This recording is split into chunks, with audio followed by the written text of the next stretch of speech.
We're about to turn the heat up here in the studio with the newspaper reviews, and you know why we're turning the heat up when you see our guests. But let's find out what the big stories making the headlines today are saying. And joining us is a publisher of the niche newspaper who doesn't spare these people at all. We have Ikechukwu Amaechi with us. It's great to have you. And I'm sure you came with and it's good to see you in your angelic white. I'm sure you came ready. Well, no, we are celebrating the victory in Lagos. Okay. Wow. I see that celebration. Congratulations.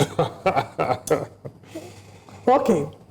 All right, let's take our first paper this morning. On the front page of our paper, the big story that we're looking at. Let's see which paper we have first. Daily Trust. Army varsity prof kidnapped. CSP rescued hours after abduction. Oh, wow.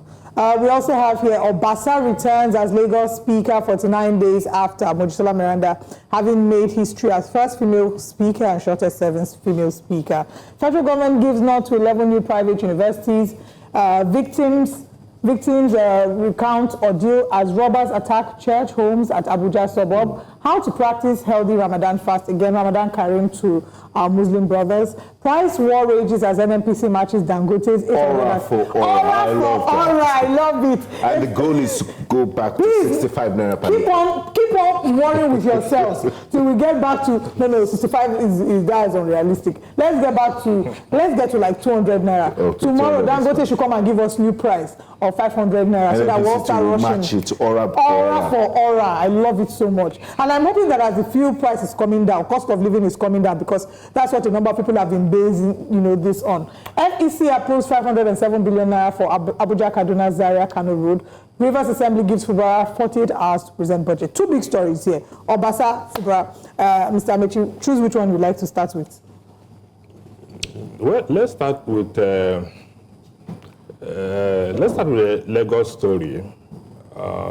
It's closer to home. Yes. Yeah, we are all in it together. You see, even at the risk of sounding like a broken gramophone, I've always said here that what we have at best can be described as a pseudo-democracy. If the word democracy can ever come into what we are practicing. Otherwise, if you ask me, I would tell you that what we have here is autocracy. We don't have anything that resembles democracy. Because look, democracy without the rule of law, democracy where the people don't come in at all, does not make sense. It's a caricature of what democracy is all about. Because even if we go by the simplest definition of democracy, which the one-time president of America, Abraham Lincoln, described in his Gettysburg speech, it is government of the people, by the people, for the people.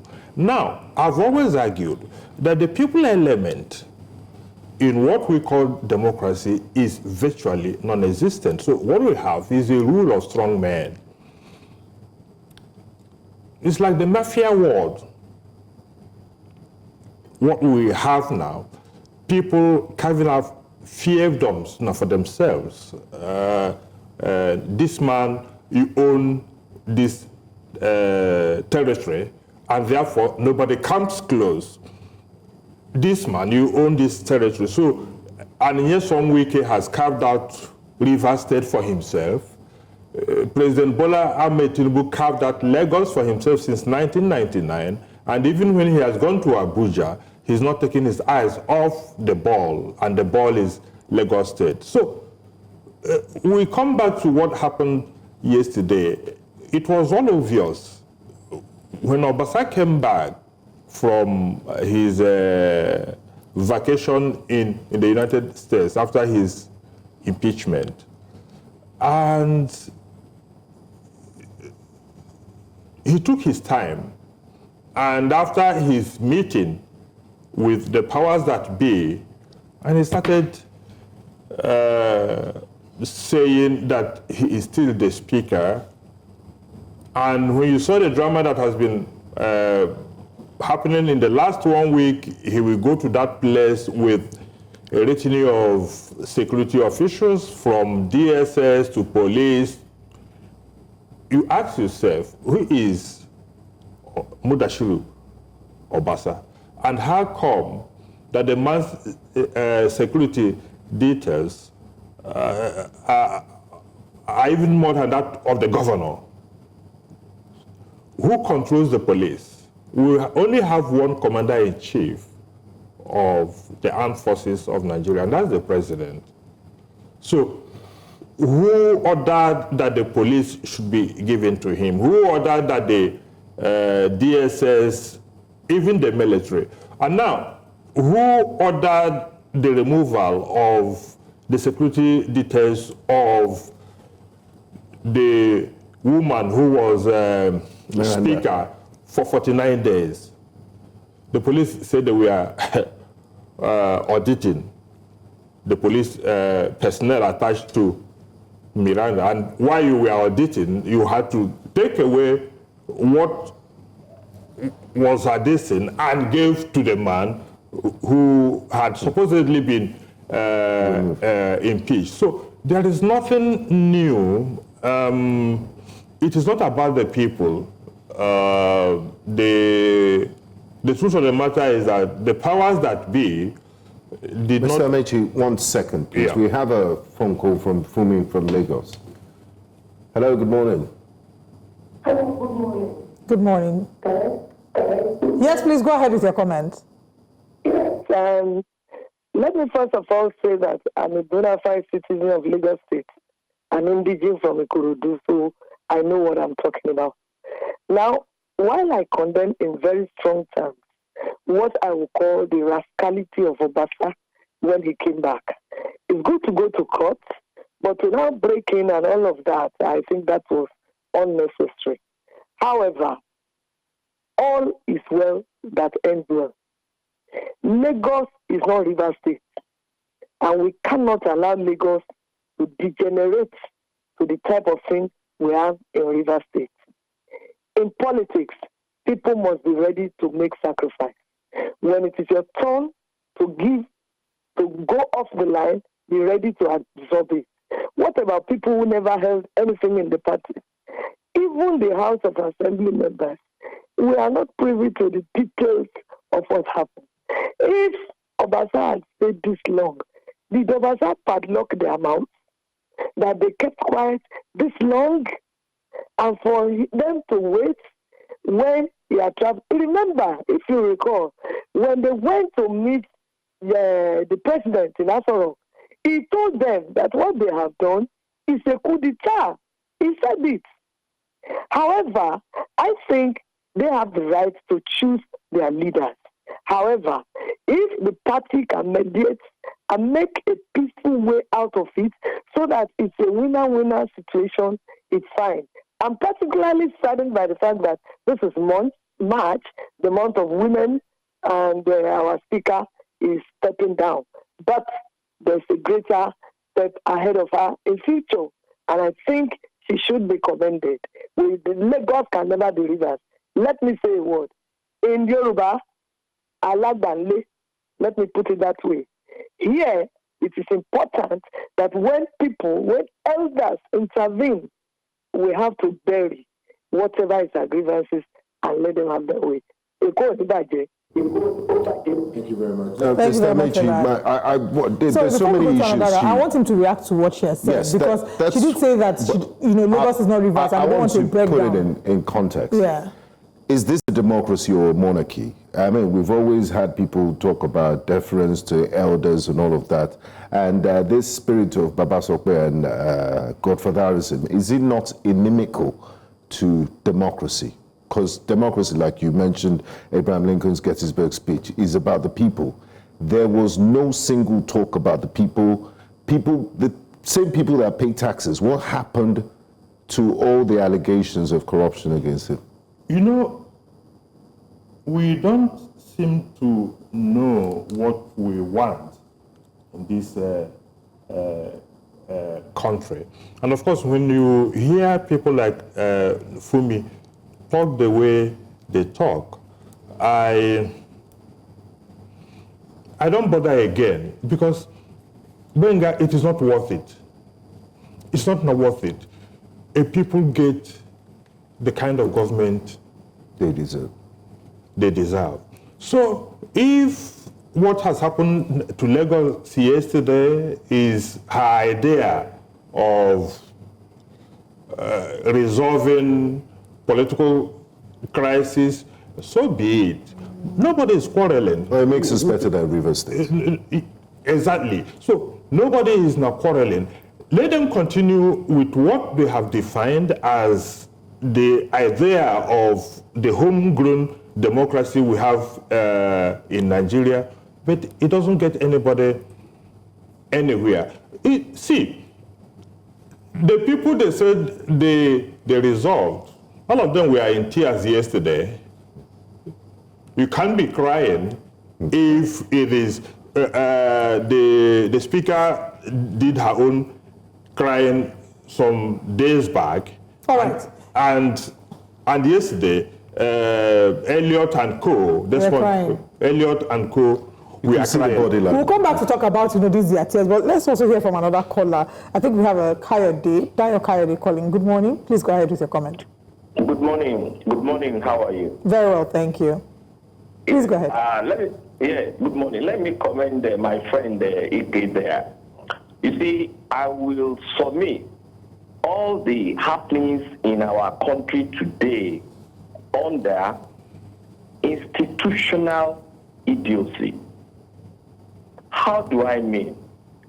Let us start from what is happening in Rivers State. I listened to Madam Briggs, while she was also with you. Now, what does our constitution say? When somebody who had been elected on a platform of a particular political party, and then you now jump to another party, are you not supposed to release the properties of that political party that had given those things to you to keep for them? So why are we doing all this? Number two, look at what is happening in Lagos State. I think that is what we call separation of power. Through the executive, the legislature, and the judiciary. So what concerns the presidency by saying you impeach this guy without consulting me? Where are our strong institutions?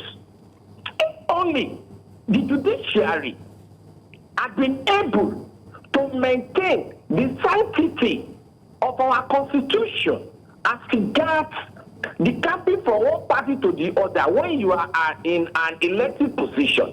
I mean, we will not be seeing what we are seeing in Rivers State. And unfortunately, what we are seeing are just a small tip of the iceberg of what is coming on. And that is why I will seize this opportunity to call the CLOs, that it is high time that we get up and tell the authority what is supposed to be, or else this our nascent democracy is going to go back into the drain. All right. God bless Nigeria. Thank you very much for calling and sharing your thoughts, Kayode. Mr. K. Dayo Kayode. Yes. See, look, Olive, we have a house of 40 members, 36 came and said, we no longer want this man who has been speaker, in any case, for 10 years. We no longer want him. And they unanimously, out of their own volition, elected somebody else. In the course of these past 49 days, they have passed a vote of confidence in the new speaker. When they went to court last week, 35 of them were in court in solidarity with the speaker then, and a man who has only 4 members of the House behind him. So how is he going to function? But you ask yourself, how did these guys even win election in the first place? They all belong to the same political family that is adept at imposing people. So they didn't even win election in that sense. They are only selected. there. They're only there, selected by the same godfather who has whipped them into line again. The only person I pity in all this is perhaps the governor of Lagos State. I don't know where he fills into what is now going on. But don't forget that this is a speaker who, sometime last year when Sanwo-Olu came to present his budget, kept him waiting for many hours and told him to his face that if he wants to contest for governorship, that nothing stops him, because those who are there, they're not better than are not better than him. And there are so many issues of disrespect. So if the people of Lagos, like Fumi said, if they think that they are better than Rivers State, so be it. But that's the kind of democracy we have on our hands. Don't forget that last year when elections were being held, we had Oro being done in broad daylight. We have people who were prevented from voting, dehumanized, brutalized, and people who were told practically, if you are from this place, you can't go home. You can't vote. So that is what our democracy has come to, and as long as we are able to defend, to tolerate, and to continue clapping for those who are oppressing all of us. Okay. You know, some see this as a victory, like, okay, they've stopped fighting, they'll get back to work and do what they're elected to do. Is that which is sort of the sentiment that Fumi had said? It can't happen. It can't happen. Anybody... But they're all fine. I mean, we saw them yesterday. They are back together. Yes. Now one happy family. Happy. Of course. Now, they will always remain happy. The truth of the matter is that they are not there to promote the interests of the people. It's not about the people. It's about those, the puppeteers who are pulling the strings. So the interests we're talking about, unless our democracy is aligned with the interests of the people, unless it's about the common good, right. If we don't promote a system that promotes the common good, that makes sure that Nigerians, at the end of the day, reap the dividends of democracy, as it were, we'll continue to have these theaters of the absorbed. And I think that we've spent a lot of time talking about Lagos. I'd like us to head to Rivers, but before then, let's just take one more paper, because I'm sure that another paper would definitely reflect the Rivers headline. So our next newspaper this morning is the Guardian newspaper, and on the front page of the Guardian, uproar as Bauchi, Kano, Katsina, KB shut out, this is another one, 11.5 million school children. This is, of course, as a result of Ramadan. Jandor dumps PDP, accuses Bode George, party chairman, of frustrating ambition. Household consumption dips despite rising nominal income. Federal government approves 11 new private universities. Party power prevails as Miranda resigns. Who did this cartoon? This person is wicked, Sha. Look at the way they put my Madam Speaker sitting in the air. Booted out. Nah, this cartoonist. What's the person's name? Debawen. Now wow. Anyway, Natasha, CSO's planned protest, seek Akpabio's resignation as monarch backs Senate president. U.S. tariffs on Canada and Mexico to go ahead Tuesday. Labour Party rules out merger ahead of 2027 and rejects NLC interference. Nigerians enjoy subsidized fuel as NNPC Dangote engage in price war. Again, we say we endorse this price war. And final story, Edo Election Tribunal reserves judgment on PDP's petition. There's so many stories I wish we could touch. But if you can touch on River State, as well as 11.5 million school children being shut out as a result of Ramadan.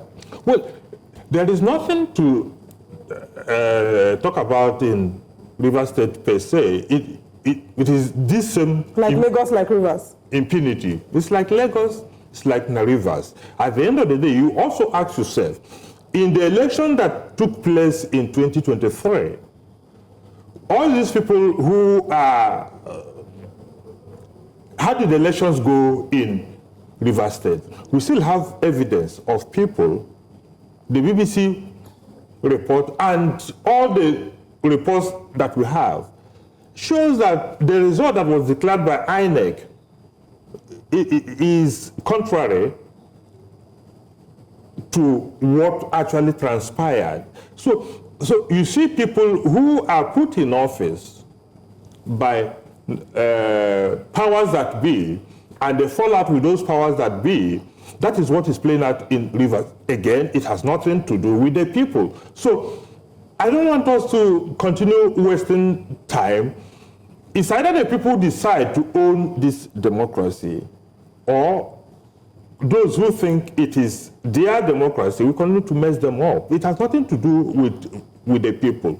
Now, 11.5 million children shut out of schools. Bauchi, Kano, Katsina, and Kebbi states. In 4 or 5 states because of Ramadan.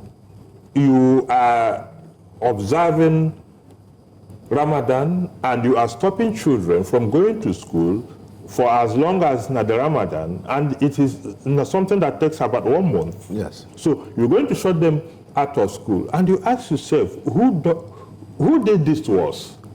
Saudi Arabia. Who did this to us? Qatar, Dubai, United Arab Emirates. The children are still going to school. Yes, I know that because I Tunisia. Who did this to us? I was trying to look online to see which other countries do their children stay out of school during Ramadan. I mean, I spent some time in the Nigerian military school, Zaria. I mean, the Muslims will be excused from duties, but people still go to school and they still observe their fast. Business goes on, life goes on. Look, see,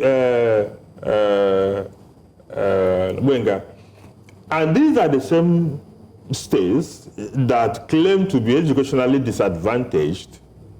They don't claim to. The records speak for themselves. They are educationally disadvantaged. And now you are deliberately keeping your children out of school. For what? Over what? And the Murik man said yesterday that I don't understand. Look, anything they want to do, let them do. But these are policies that can never take Nigeria forward. Look, Saudi Arabia is the home of Islam. All of us go on pilgrimage to Saudi Arabia. Look at the level of development that we are witnessing in Saudi Arabia.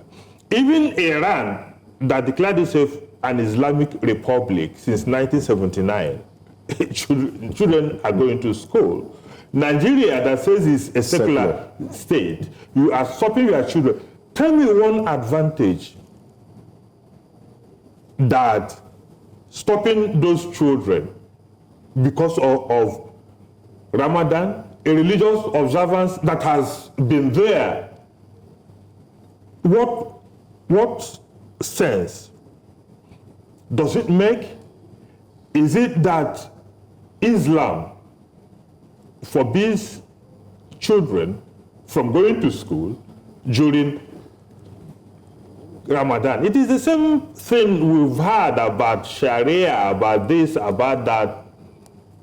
Wow. Unless if states, if we are passing through fiscal federalism, where states are physically responsible, independent of Abuja, yes. we won't be having all this nonsense. All right. But because every month people go to Abuja and take freebies, as it were, there is no incentive for states to be creative, for states to do what is right. We have to go now because we've run out of time, but I'm sure that by the time next time we have you, when you come again, there will be so much more updates. As always. As always, you know, we say in Nigeria in 24 hours, anything can happen. But thank you so much for joining us, Ikechukwu Amaechi, this morning on Breakfast Central for the newspaper review. Thank you very much. Thank you, Olive. Thank you, Boyenga. But it is sad that every day we come here, all we talk about are the negatives, things that cannot move Nigeria to the next level. I want to ask, when next we come, we're going to start with the positive. We'll look for the positive. All right, that's all that we have for you right now with the newspaper review.